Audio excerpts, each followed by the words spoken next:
박정아 선수가 이제는 코트에 제대로 서지도 못한다는 사실. 이 한 문장이 오늘 수원체육관에서 벌어진 경기의 모든 분위기를 압축하고 있었다.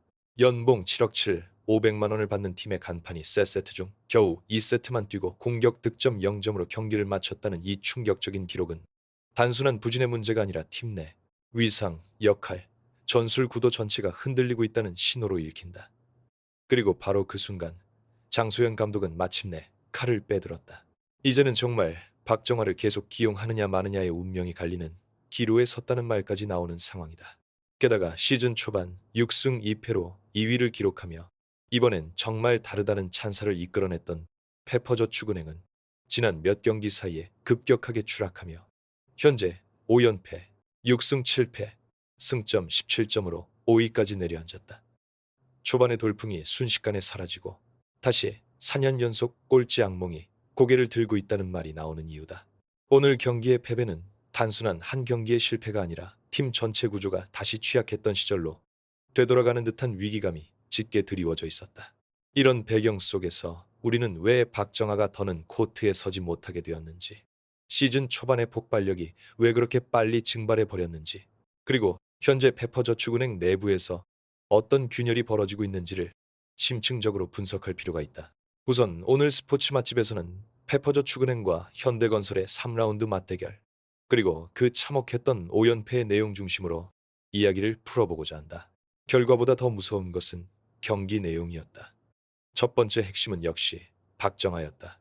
연봉 7억 7, 500만 원을 받는 팀의 상징적 존재가 4세트 중 2세트만 코트에 섰고 공격 득점은 단 하나도 기록하지 못했다. 기록지를 들여다보면 공격 기회 자체가 거의 주어지지 않았고 리시브와 수비에서 흔들림을 보인 뒤 벤치로 빠르게 교체되는 장면이 반복됐다. 시즌 초반부터 이어진 폼 저하, 자신감 하락, 역할 축소가 결국 오늘 경기에서 확실하게 드러났고 특히 승부가 갈리는 중요한 세트에서는 아예 기용하지 않은 것 자체가 감독의 메시지를 더욱 분명하게 만들었다. 팬들의 반응은 더욱 냉정했다. 연봉 7억 7, 500이면 팀을 끌어줘야 할 선수인데 지금은 팀이 박정아를 보호하는 게 아니라 부담스러워하고 있다.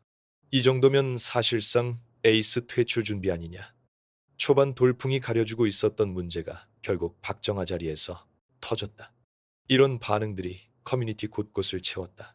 물론 실제로 퇴출 같은 극단적 상황이 오느냐는 구단 감독 선수의 판단이지만 이미 팬들이 그런 단계까지 말하고 있다는 사실이 지금의 상황이 얼마나 심각한지를 보여준다. 경기 후 인터뷰에서 장소연 감독은 계속 대화 중이고 어떻게 하면 잘할 수 있을지 함께 고민하고 있다. 스태프가 도울 것이다 라고 비교적 부드러운 어조로 설명했지만 오늘의 선수 기용 자체는 너무나 명확한 메시지였다. 팀이 5연패에 빠진 상황에서는 더 이상 과거의 박정아라는 이름값만으로 코트에 세울 수 없다고 판단했기 때문이다. 그러나 페퍼의 문제를 단순히 박정아에게만 돌릴 수는 없다. 오늘 경기에서도 심화무라는 활약이 크게 제한됐고 세터 박사랑의 볼 배분은 좋을 때와 나쁠 때의 차이가 극단적으로 드러났다. 시즌 초반에는 심화무라가 조이와 함께 팀의 공격 엔진을 구성하며 중앙에서 상대 블로킹을 무너뜨렸지만 리시브가 흔들리기 시작하면서 시마무라를 살릴 속공 자체가 사라졌고 결국 조이 원맨 팀에 가까운 형태로 돌아가고 말았다.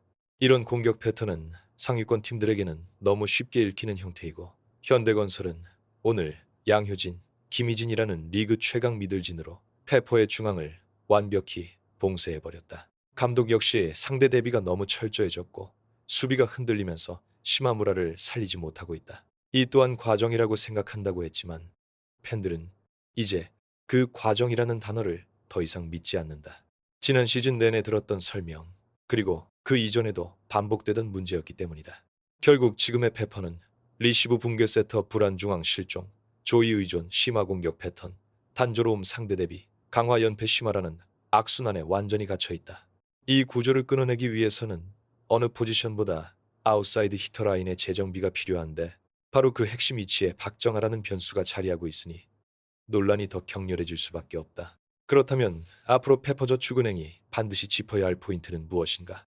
첫째, 박정아의 역할, 재정립이다. 선발로 내보내며 재건을 기다릴 것인가? 혹은 리시브 수비 중심 롤로 완전히 변환할 것인가? 아니면 오늘처럼 필요할 때만 쓰는 옵션형 선수로 남길 것인가.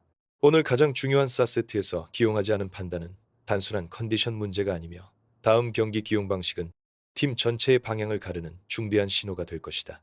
둘째, 시마무라 중심의 중앙 공격 회복이다.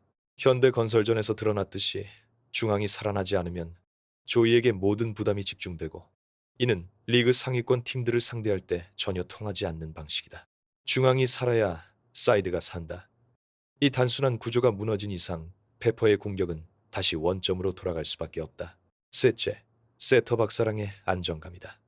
흔들리는 리시브 상황에서도 어느 정도는 볼을 정리하며 공격수들이 길게 싸울 수 있도록 만들어야 하는데 지금은 한번 흐트러지면 전체가 무너지는 모습이 너무 자주 나온다.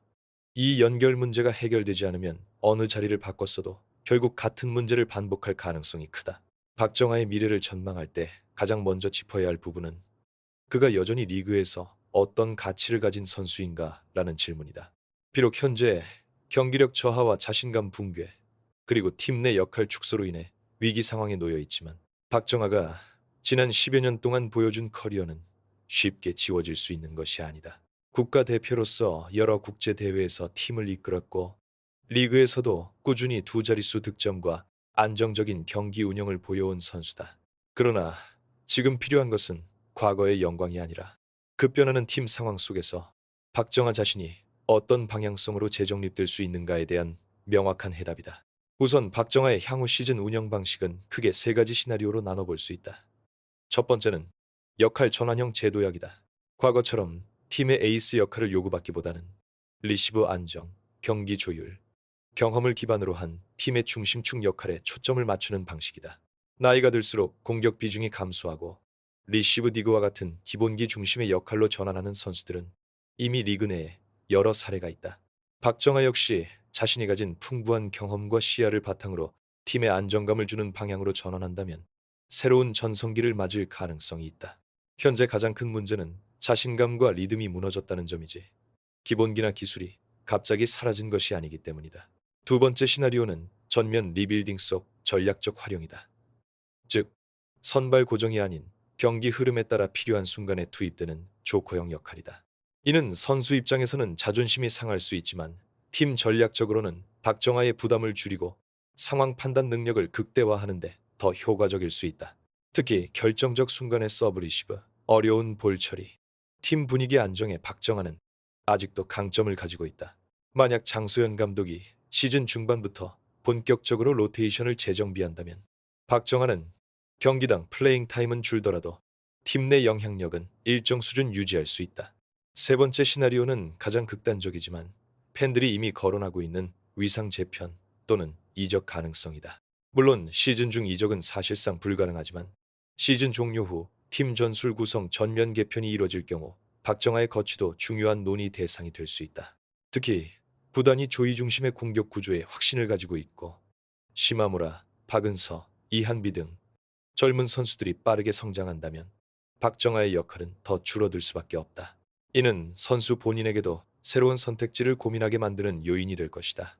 하지만 박정아의 브랜드 가치는 여전히 높고 리그 전반에 걸쳐 경험 많은 레프트백이 필요한 팀들이 많다.